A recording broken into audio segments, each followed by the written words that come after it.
Fargo, the new virtual assistant from Wells Fargo, makes banking faster and easier. Like this. Fargo, what's my checking account routing number? And this. Fargo, turn off my debit card. And this. Fargo, what did I spend on groceries last month? And that's just the beginning.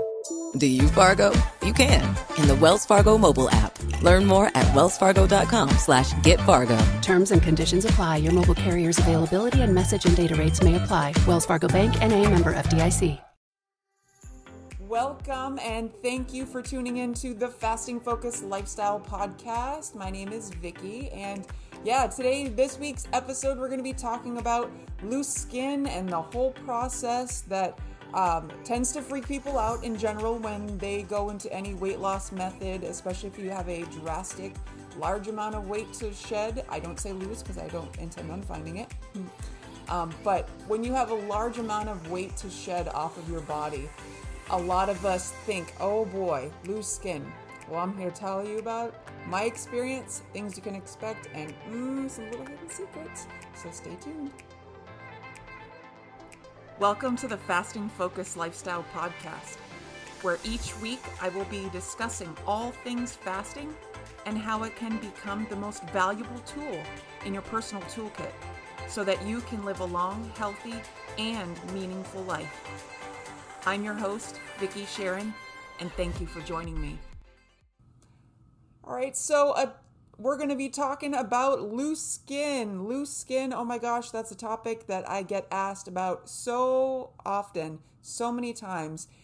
All the videos and whatnot that I've posted on my Facebook, the social media little reels and little video snippets, and that seems to be such a hot topic, such a point of conversation of my quality of skin, the lack of excess skin. And I've been very open and candid throughout my entire process of the process on me specifically with, honestly, the lack of loose skin. And I know if you guys were like me and have seen all these drastic weight loss shows, documentaries and everything, where they show very, abruptly in your face, you see the actual skin folds of people that have shed, and sometimes it's as little as 50, 75, or 100 pounds, and they have massive, massive skin folds, whether it's on your chest, your arms, your legs, wherever that extra body fat had been living on the body,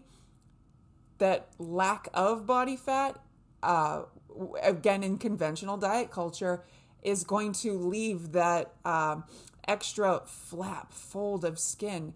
And when you are in this fasted lifestyle and are able to continually, habitually, consistently practice and flex your fasting muscle, you can just expect to just naturally reap the benefits of this beautiful, beautiful term that I've touched upon, I've mentioned many times. A lot of people don't know what it is or don't understand what it is, but I'm going to touch upon this really nicely and beautiful and concisely, hopefully, so you guys can digest it without getting too sciencey. The word of the podcast episode, if there were a word of the, like Pee-wee's Playhouse, where they're like, like this is this week's episode's word. The word is autophagy, and is such a beautiful word. When I first heard about autophagy, I was like, what the heck is this? So I'm going to give you guys a brief little kind of scientific synopsis without going too far into it.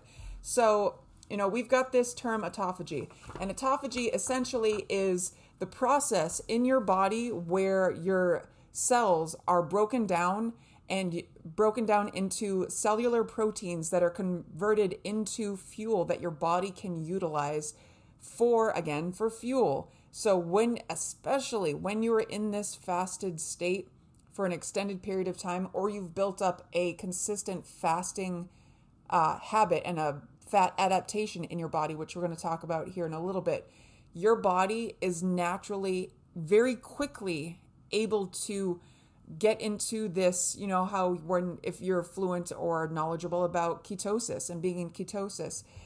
But with being in autophagy, your body is just able to recognize, oh, hey, it's kind of like when you watch the show, and Dr. Fung talks about this a lot, by the way, Dr. Jason Fung, if you're familiar with him, definitely, he's an awesome resource. So Dr. Jason Fung has talked about this a lot.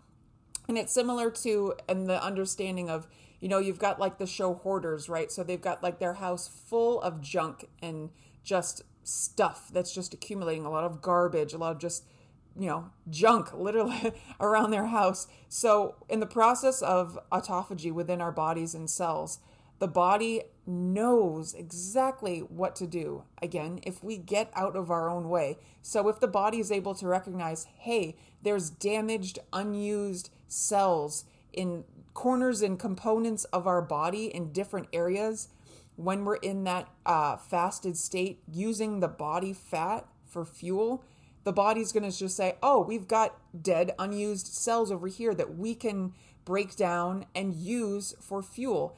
That breaking down process, oh my gosh, it does so much. So without going too far down the rabbit hole, because I don't want to get too sciencey with you guys, there's such an incredible increase of restorative and healing, just kind of, like the self-cleaning oven. When we have gunk in our oven, like we clean it out, your body knows instinctively how to do the same things. Like your human growth hormone increases, those reversal signs of aging start to just happen. So many components in our body just go into repair mode. And again, when we're in this deep fasted state, and we are in, whether it's a consistent daily fast or alternative day fasting, or you're wanting to work up into a longer extended day fast, you can reach levels of autophagy. You can tap at these broken, dead cells in the body to utilize and break down as fuel. And in that process, their skin tends to clear up. And, I've had different parts of my skin. And again, TMI warning, if you're grossed out, you might want to like mute or skip ahead the next 15 seconds or whatever. But, for those of us who have like, the warts on like their feet or fingers and stuff, I had one on my finger that, I'm showing on the camera here, but it's gone. Like it is not there. I had a few of them on my feet from, I think it was a candida overgrowth. Again, candida, if you're unfamiliar, overconsumption of sugar, carbohydrate, refined, rabbit hole. That's a rabbit hole tangent for another day. But I felt it was a candida overgrowth coming out as, these warts in different places on my body. They're all gone. Like they're gone. It's not even a thing anymore. So of course the autophagy happens down to a cellular level inside of our bodies, but so much, obviously our body is comprised completely of cells. We know this, but when our body is able to consistently taking the time to practice this fasting habit, flex our fasting muscle consistently, habitually, like as often as you can, being in this fasted state, these restorative and healing properties and actions just naturally take place. We think about all these fad diets and fad I'm going to say it, fad bullshit, MLM garbage that's out there. This lose weight in X amount of days, and we're rushing. We want to hurry up and meet this weight loss goal. And oh my gosh, let the body heal. When you break your leg and you get an injury, or if you scrape and cut your hand, we know through our life experience up to where we're at, these parts of our bodies can heal. Why would we think that our weight, especially if we know what fasting is and the power that it holds, if we know that fasting is such a powerful healing modality, of course it helps with weight loss, but utilizing what fasting is and just that restorative state of stop putting just over-processed garbage in, let the body heal. If we've got all these conditions, all these inflammation, all these just things going on with our body that are causing just so much from head to toe, like take a break, take a beat, take a fast, like let your body heal, and these just incredible things happen with your body. So I'm going to quickly touch upon what I have looked up. I'm going to put a bunch of show notes and links, so definitely check out those links as a side note. But quickly, the benefits of autophagy, in case you're curious. So I mentioned your inflammation from head to toe is going to go down. I know personally I've had issues. I still do. I still have, some inflammation. it does make a noticeable difference depending on what I'm eating. And that also plays a big component as well.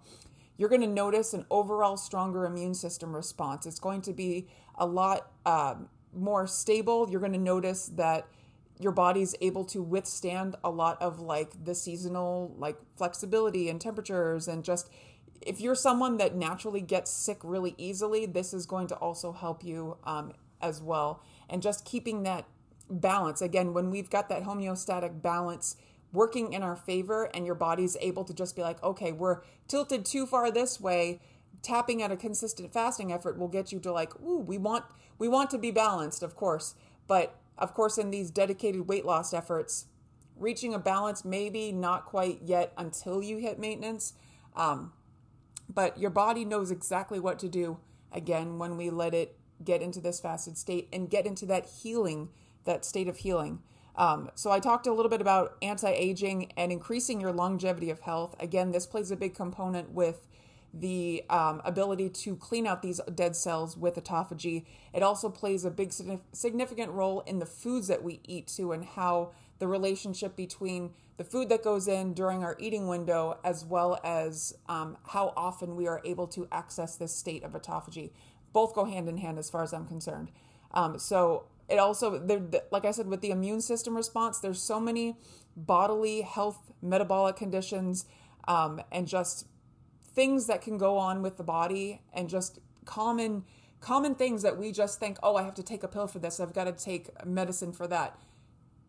I understand going into a fast as a newbie, you're probably not going to want to halt all medications. That's why I have a disclaimer in the end of my podcast. Always talk to your medical professional. But seriously, the more the knowledge of integrating a fasting lifestyle comes out into mainstream, gets recognized by, journal publications, peer-reviewed articles, and so on and so forth, the more validity and the more valid and just recognizing, I'm sorry, I can't even speak, I'm so excited. The more this is a recognized process to the medical community that, yes, it is, I feel like it's a form of integrated medicine that, of course it's going to be something that naturopathic alternative doctors are going to recommend, but now allopathic doctors are also recommending this as well. And I keep hearing about this from clients that I do fasting consults for, that their GP, their general practitioner is recommending that they integrate some fasting. And this is awesome. Like, this is the waves and ripples of change going out into the world, that like it took this long for us to realize as a global society that like these ancient practices from, since the origins of medicine, like Hippocrates even did it, like talked about it. And I wrote a very thorough research paper on this where I discussed all this in length. And I won't bore you like too much, but if you're curious, I can give you guys a link onto that paper if you're interested. But the origins of fasting go so far back, and it's so widely practiced around the world, and why we think that it has to be a quick fix, conventional diet culture. It's just a broken culture as far as I'm concerned. So when you're in this state of autophagy, you can get there again by getting into a fast of whatever kind that works best for you. So I think, and I truly feel, especially if I'm consulting with someone that has never dabbled in fasting before, if they have no experience, this is something that you want to gradually work up to. I know there are religious practice and spiritual practices all around the world that, they have regular standard eating habits where breakfast, lunch, dinner, and maybe they're eating in between. But then for religious or spiritual reasons, they maybe have like a month or however many days where they dedicate no eating whatsoever. And they do beautifully. They do really well. And a lot of folks would shed some weight during that process. But if you are doing fasting for these benefits of autophagy, maybe you're doing them also obviously because you want to shed excess body weight because of, maybe metabolic conditions, maybe you've got aches and pains on your joints that you're wanting to remedy or whatever, combining and really understanding. And this goes back to also my earlier episodes where I discussed like, what's the reason that you're going to be doing it in the first place? Having all that propel you into getting into a fast. Obviously, I touched upon this before in my earlier episodes, but when you're in this fasted state, again, as beginners, don't start off in the marathon if you're never ran before. Get the metaphor here I'm trying to convey to you guys. Don't go for a marathon when you haven't even learned how to jog yet. Like, don't bite off more you can chew, I guess. That's what Dr. Fung had said. And I literally said that. Don't bite off more than you can chew. Like, don't go in full bore yet. Dabble in 16-8. Get comfortable with the method. Get comfortable with having that restricted time of eating before you go into those longer fasts. And I usually say like 1 to 2 weeks. And you know yourself obviously better than anybody else. So having, as I've told you guys before, having these daily check-ins with ourselves to see how we're doing. Like, hey, what's on the docket for today? Am I going to be stressed? Is there something that's going to be giving me a mental, emotional challenge? Am I going to have something to do today where there's going to be centered around a meal or a special event or something like that? These are all things that you have to consider every day that you wake up, every time that you like sit up in bed before you put your feet on the floor. My wheels go spinning and I'm just like, all right, I'm thankful that I feel good. Today's going to be a great day. What is this going to look around for me? What does this look? And each day, at least for me, and I've touched upon this before, but generally I stay in a fasted state typically until about like 1 to 2 o'clock. If there's something that comes up where I am in a fasted state, or maybe I'm busy working on something until later or dinner time, I'll extend it and do like an OMAD. And I know down again to a cellular level that staying in that state of a full, technically it's like a full extended fast, like for that little period of time, even though it's not like fully extended. We're not fasting police here. This is, we're good. So staying in that fasted state until like dinner time, that would be classified as an OMAD, which is a 1 meal a day. So regardless if you're doing a 16-8 or a 20-hour fast and a 4-hour eating window or whatever, whatever you're doing, that gradual progression is essential. And you're going to notice over time it's going to get easier. Over time, you're going to also become what's called fat adapted, and you're going to feel that ability to stick to that fasting habit so much easier, so much more consistently than maybe things were when you first started out. I equate it to feeling like the wind is in your sails and you're just like, oh yeah, I got this. Woo. Like it just feels like a breeze and it's so much more enjoyable. And the process it flies, like the time flies along.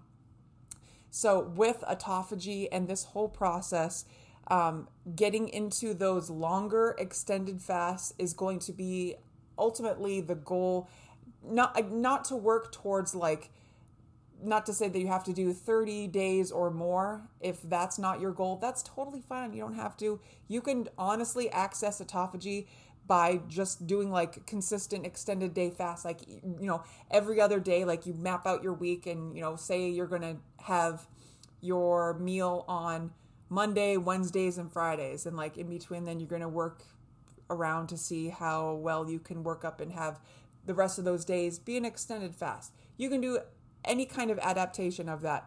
Honestly, guys, like fasting is so flexible and so such a flexible tool that you can integrate really into any lifestyle that works best for you. And I know people also that I know I always say like, oh, skip breakfast and then have your meal be at dinner. Maybe you're the type where you want it in reverse and you want to have your fasting time be lunch and dinner and you want to make sure that your eating time is at breakfast instead. Yeah, you can do any of that. You can do any of these kind of little adjustments and different modifications to it. Make it yours, make it enjoyable, because that's going to be the difference in keeping you on this long term and providing you with these incredible effects.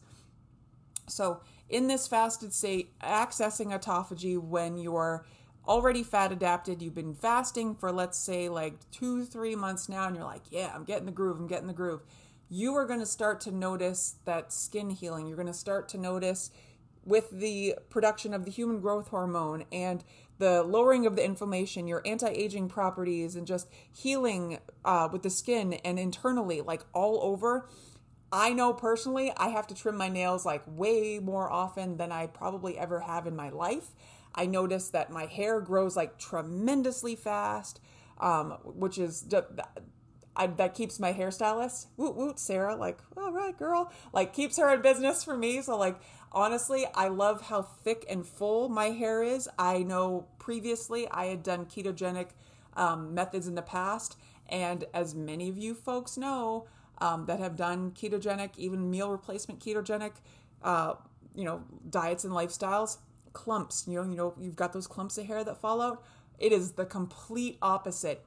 My hair grows like crazy, and it's thick and it's full, and my nails are just insane, and they grow. I feel like I have to trim them like every week. I feel like I'm trimming my nails.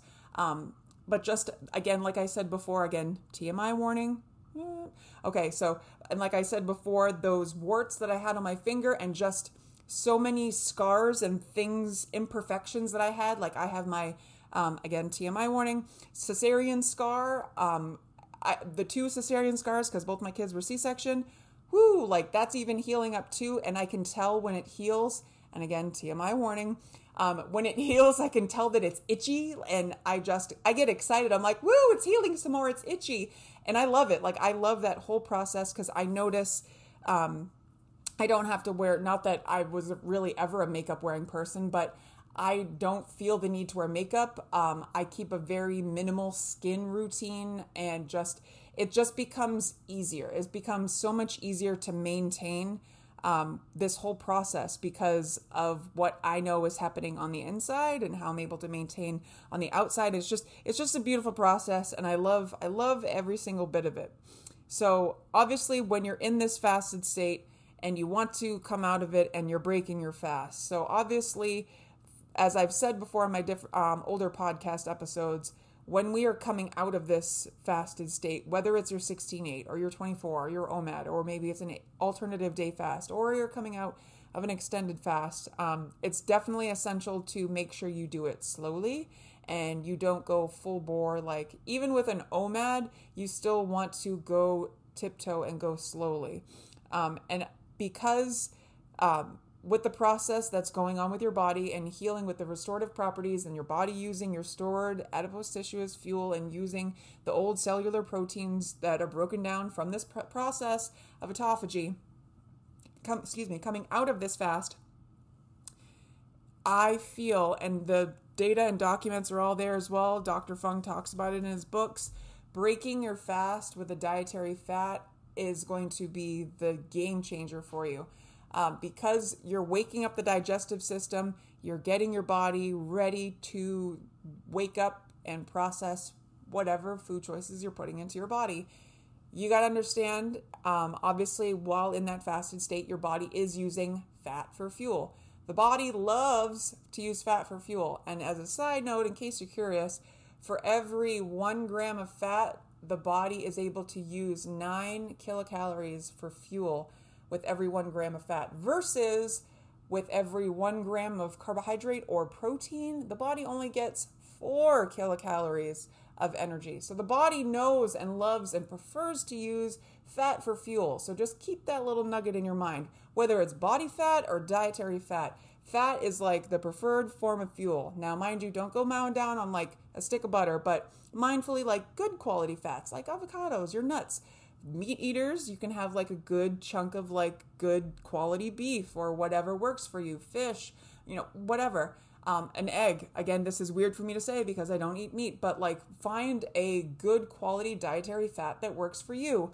And find it something that you enjoy, because that's going to be essential in this process. Don't torture yourself with foods that you don't like or think that you have to restrict and have to have. Like, that's a whole nother, I think I could do a whole nother episode on like, food relationships and mindset and all that stuff. But honestly, this whole process, it should be something that you enjoy doing, and just, it's going to help you stay the path, stay, the long haul, and just make this an incredible transformative journey from body, mind, soul, like total experience. You're going to be like, oh yeah, I got the sauce. Like Vicky, I found the magic sauce too. And then I'll be like, see, told you.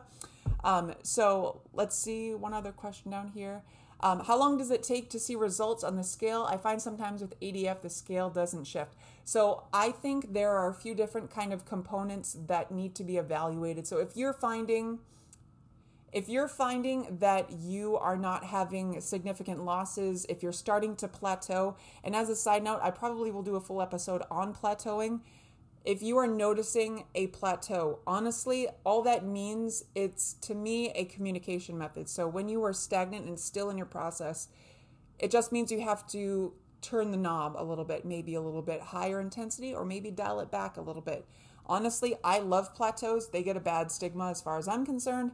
And, we think, oh my gosh, I have to just stop. If I'm plateauing and I can't break through this, I have to stop. No, I'm going to challenge you all to stop the gears, like pump the brakes for a second and think. I want you to think and really internalize this, what I'm about to say. Everything that got you up to the point of plateau has worked, right? It's worked. So knowing what you know up until this point, all you got to do is either up the intensity, let's say for a few days to a week, or if you've been full bore, like up the intensity and maybe you want to dial it back a little bit or change something about your method, try that for like a few days or a week, and then check in with yourself and see how you're doing.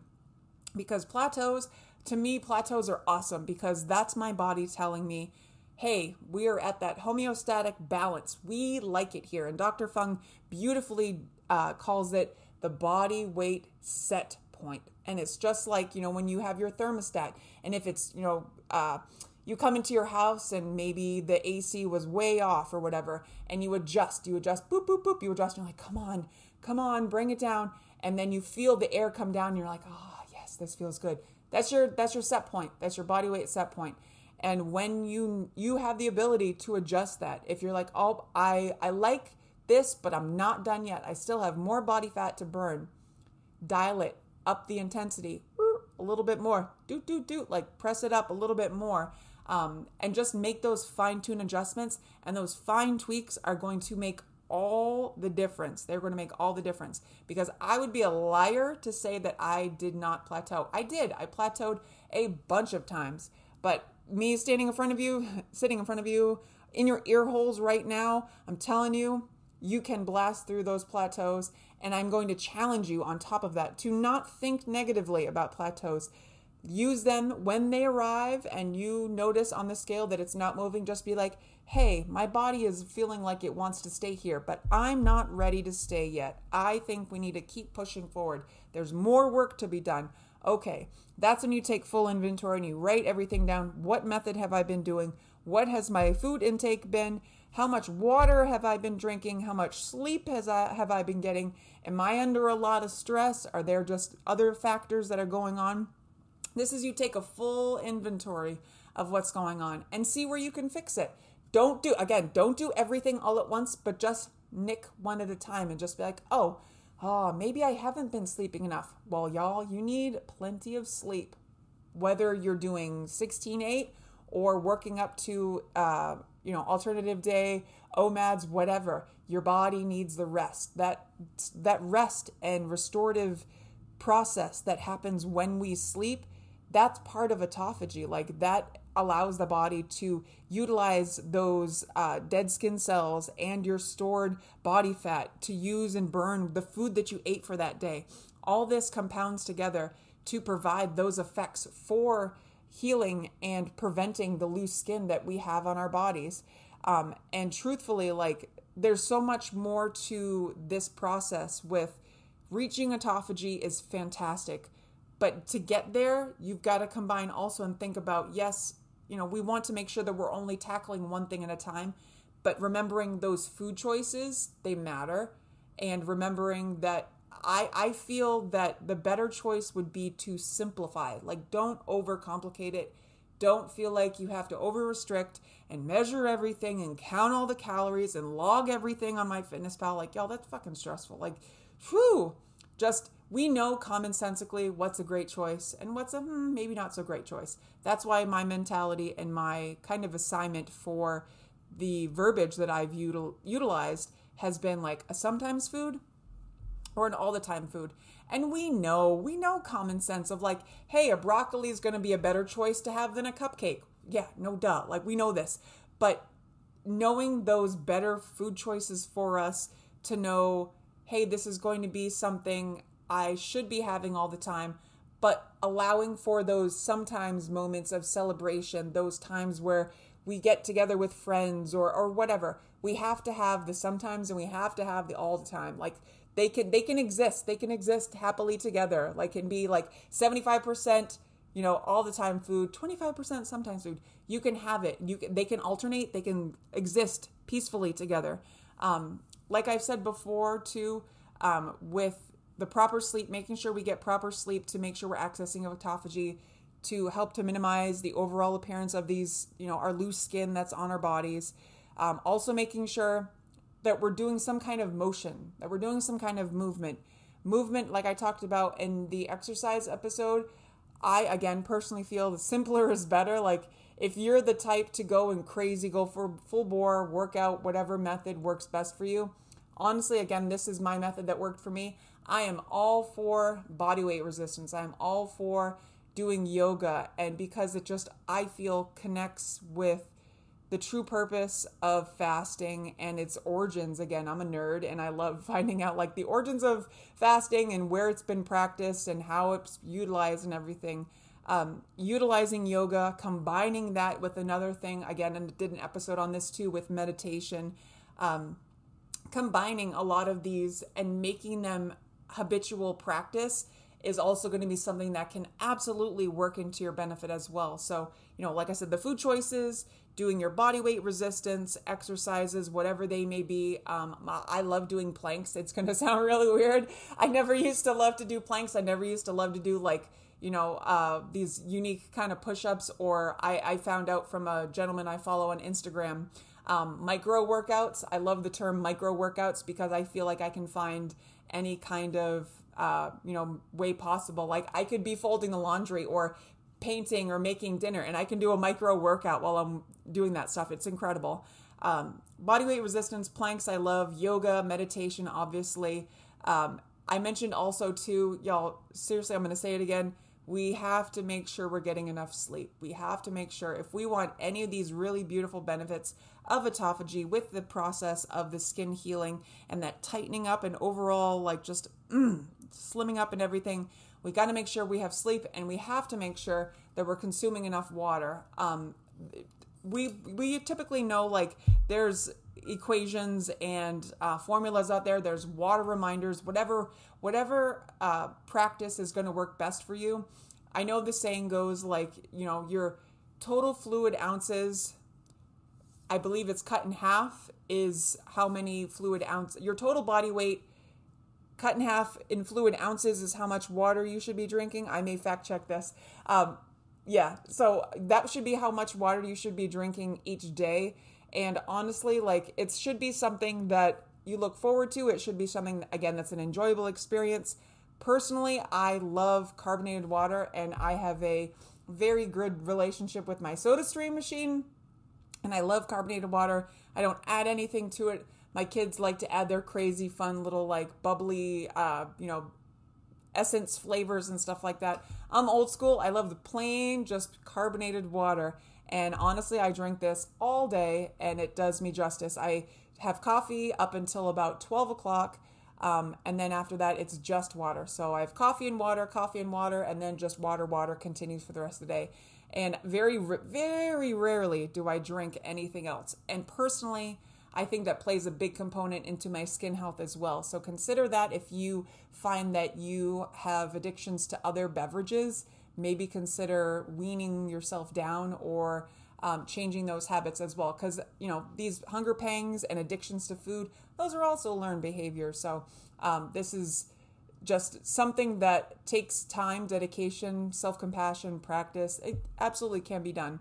And the last thing I'm going to cover too before I finish up the episode is, I believe I touched upon it before in other episodes, but just in case y'all weren't aware, again, from head to toe, our entire body is run, regulated, and just the show is run by our hormones, okay? Our entire body is run by hormones.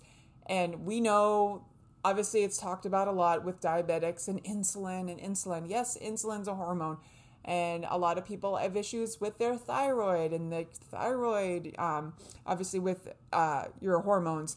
But it's also making sure you keep your cortisol, which is also another hormone, keeping that managed to a tolerable, manageable level, because that can also cause the body to retain the body weight that's already on the body. So again, as I stressed before about meditation, it's super, super important to make sure that we are able to make sure we're not at a hormonal imbalance, and that we are aware of maybe the imbalances with our stress, maybe the imbalances with our behaviors, our just responses from head to toe, and maybe we're having a inflammatory response because of some kind of hormonal something or other going on.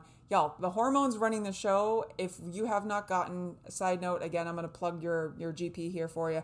If you have not gotten yourself a regular quarterly, annually, biannually checkup, and you're wondering or worried about your hormone levels, definitely want to go and get that checked out, because that's going to be like your starting kind of little rubric there to make sure that everything's in line hormonally for you. And then obviously from there, if you're still noticing that maybe you do have a lot of stress in your life, well, there are things that you can do to work at to remedy that. And again, with weight loss methods and with other things, it's not going to be an immediate, like, quick fix patch sort of thing. It's going to be something you're going to have to consistently work at. And that's beautiful. Like this, that's one of the most beautiful reasons I love this process so much, because it goes completely against what conventional diet culture, breeds, and just tells everybody that it has to be you're counting and obsessing about calories, and it has to be this pill, this powder, this patch, this bullshit. Like, it's such a broken diet culture. And it's not just the United States, it's the entire world. It's, that thinking that if you reach a certain weight, and let's say, like, even where I was, and again, I apologize, Dad and Wanda, I don't mean to throw you under the bus again, but I was told when I was very young,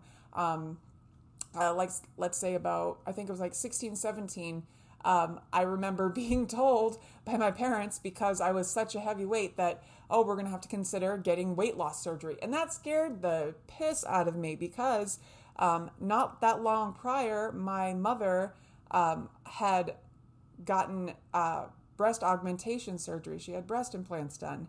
And later on in that year, she actually passed away from the toxic shock and just basically the body rejecting them and causing an infection from the inside. And she very quickly passed away. So I am, sorry you guys, didn't mean to, I didn't think I was going to get emotional on this episode. I was like, all right, loose skin, we're not going to get emotional, but here we are. I am very much against any I am very much against any unnecessary elective skin surgery or any surgical procedures that can be remedied or fixed by different methods, regardless of the speed. Like, without, again, diet culture saying that you have to count and measure and, obsess about food choices and everything.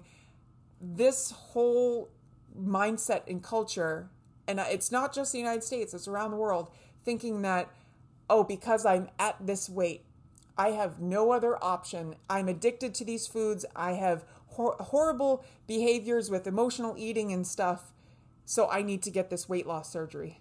If you guys have seen My 600-Pound Life with Dr. Now, what you guys will know when I say that after they have the weight loss surgery, so many of them struggle so badly with the behaviors, with the food addiction, with the thoughts, the feelings, because it's such an immediate, like, hey, we're stapling your stomach, or hey, we're chopping a chunk of it out and stitching you back up. And then immediately they are going from, maybe they wean down from coming off of this incredible, however many 1,000-calorie diet of eating garbage, basically, to now having surgery and going to full liquid. That transition from the liquid, which, as a side note, that's a fast. Like, Dr. Now is advocating for fasting, by the way. Like, woo, Dr. Now, call me. but gets them on like a liquid kind of program to wean them towards having food again. And it's a slow process, which as it should be. But through this process, these behavioral things just bubble up to the surface. Yes, of course, they're going to shed an incredible amount of weight just in however many days. I want to say it's like 30 days. They're in that like healing process. But while they're in this restorative, like, hey, I'm recouping from surgery, so many behavioral things happen. And this also needs to be addressed. So again, fasting to me, I this is my personal, very biased and I feel deservingly biased opinion, because this whole process with fasting brings it all to the head. It is deliberately abstention from food. It's deliberately saying, yes, I know I have these food addictions. Yes, I know that I eat from sunup to sundown. But again, in my case, I refuse to have these surgical procedures that I knew didn't need to happen, because finding about the efficacy of fasting as not just a weight loss modality, but as a total body healing modality, and knowing that this process does provide the tightening of the skin. The results that I have, is that going to be the same for everybody? No. My results may be based on different factors, and your results may be based on different factors as well, which is why I feel it's important to keep an open mind and a growth mindset through this whole process, and finding out, okay, well, making sure, okay, we have, this checklist. Make sure you get enough sleep. Make sure your food choices are pretty good. Like, again, don't stress about the food choices, but common sense, y'all. Like, we know, hey, I'm going to have, making sure you get the proper stuff in your meals if you are having meals each day. Doing some kind of activity to get your muscles fluid and going, because I'm telling you, there's a reason why there's articles out there that say sitting is the new smoking, and how horrible it is to be just overly sedentary.